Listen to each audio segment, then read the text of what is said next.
বেলা গড়িয়ে গেল, উঠোনের কাজ শেষ করে এবার ঘরে ফেরার পালা। পরম যত্নে কুপিতে তেল ভরা হচ্ছে। এই কুপি যে ঘরের অন্ধকার তাড়ানোর একমাত্র অবলম্বন।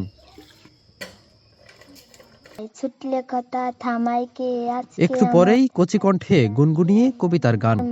ঘরে গিয়ে দেখা মিলল ফুটফুটে দুই সন্তান। মৃদু আলোয় বইয়ের পাতায় গভীর মনোযোগ।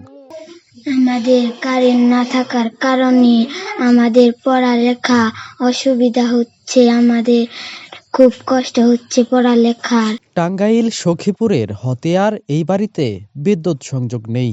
24-এর এই জগৎ তাদের কি দিয়েছে, যে ঘর আজও জ্বালাতে হয় ফেলনা ঠিসির আলোয়। খুব কষ্ট করে মনে করেন যে দিন রাত কাটাইতেছি। এখন কোনো জায়গায় থেকে সাইডলাইন আনবো সেরকম সিস্টেমও আমাদের নাই এখানে।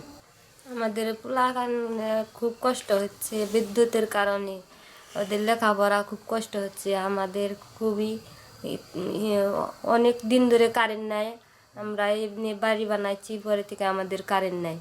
আমাদের কারেন্টটা খুবই প্রয়োজন, আমার ছেলে মেয়েদের লেখাপড়া খুবই কষ্ট।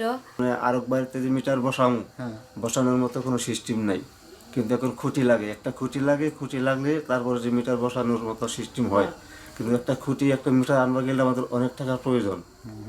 এই টাকা আমরা জোগাড় করতেও পারতেছি না, আর এই বিদ্যুতের এই আনতেও পারতেছি না। অনেক আরো 2-4 জন বলছি, তা অনেক টাকা চাই, অনেক টাকা, যে টাকা চাই এই টাকা আমরা তো জোগাড় করতে পারতেছি না। আর কীভাবে আমরা বিদ্যুৎটা আনি, ওইভাবেই কষ্ট করে জীবনযাপন করতেছি।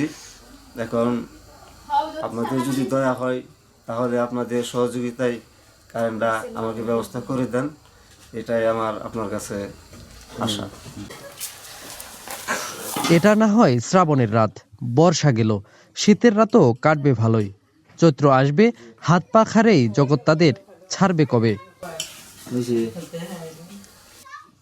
আহমেদ সুজন, নবযুগ নিউজ।